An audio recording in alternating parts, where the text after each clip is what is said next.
কুড়িগ্রামের উলিপুর উপজেলার এক প্রত্যন্ত চরে দেখা মিলল এক বিশাল অজগর সাপের। মাছ ধরার জন্য পাতা চায়না দুয়ারি জালে আটকা পড়ে অজগরটি।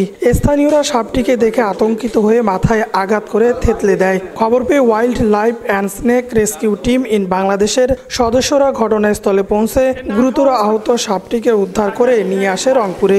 এখন রংপুরের কারমাইকেল কলেজে চিকিৎসা নিচ্ছে সাপটি। উলিপুরের বেগমগঞ্জ ইউনিয়নের একটি চর থেকে পাওয়া যায়। সেখানে স্থানীয় মানুষেরা জালে পায় চায়না দুয়ারি জালের ভিতরে মাছ খেতে হয়তো বা ঢুকছিল সাপটা। সেখান থেকে সাপটাকে ধরার পরে তারা নিয়ে যাওয়ার পরে আসলে উল্লাস করে করে মারতে থাকে।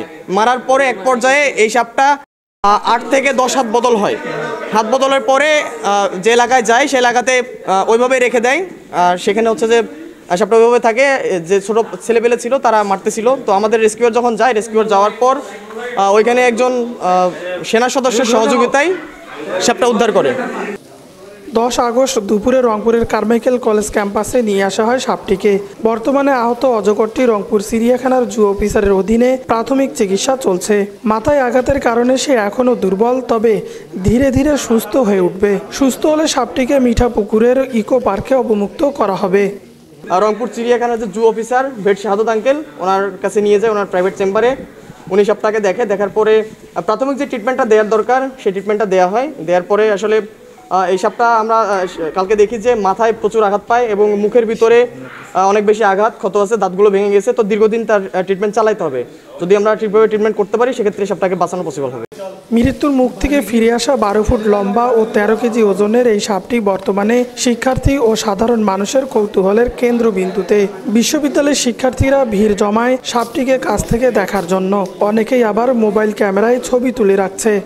যখন তারা এরকম বড় সাপ বা ক্ষতিকর কোনো সাপ দেখবেন, আপনারা কাইন্ডলি বন বিভাগে একটা ফোন দিবেন এবং তাদের রেস্কিউ টিমকে তৎক্ষণাৎ জানাবেন। তাদের হেল্প নিয়ে সাপটার কোনো ধরনের ক্ষতি না করে আপনার বন বিভাগের হাতে তুলে দেবেন। সবাই প্রাণী, সবারই বেঁচে থাকার ইচ্ছা আছে। তো আমাদের উচিত সবাইকে ভালোভাবে সুস্থভাবে বেঁচে রাখা, কোনো যেন প্রাণীর ক্ষতি না করি আমরা, প্রাণীদেরকে যেন আমরা রক্ষা করে তাদের যথাস্থানে পাঠাইতে পারি।